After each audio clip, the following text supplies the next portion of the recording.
Good evening once again. Forced by war from their homes with little or no belongings, Ukrainian people have begun arriving in the Utica area. The center is doing all they can to welcome and help the new arrivals.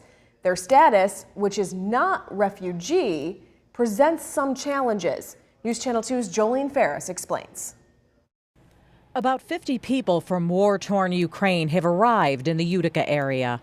They got out of Ukraine, got to Mexico, and then crossed the border into the U.S. and then have joined friends and family and community here.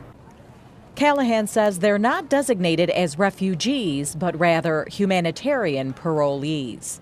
It's a 2-year status, so they have to adjust their immigration status or return to their country. It's hard to imagine that people are going to be able to return in 2 years. There are some challenges that come with the humanitarian parolee designation. So refugees are eligible to work the day they arrive. For humanitarian parolees, we have to apply for work authorization documents that can take anywhere from 6 to 9 months. On top of that, the usual $1,200 from the federal government the center has to spend on reception and placement for each arrival won't apply for the Ukrainian arrivals. The Ukrainian program is really unique in that they're looking for sponsorship of the arrivals. So they're looking for private individuals or faith-based organizations or resettlement centers or whomever to fund the cost of the folks coming.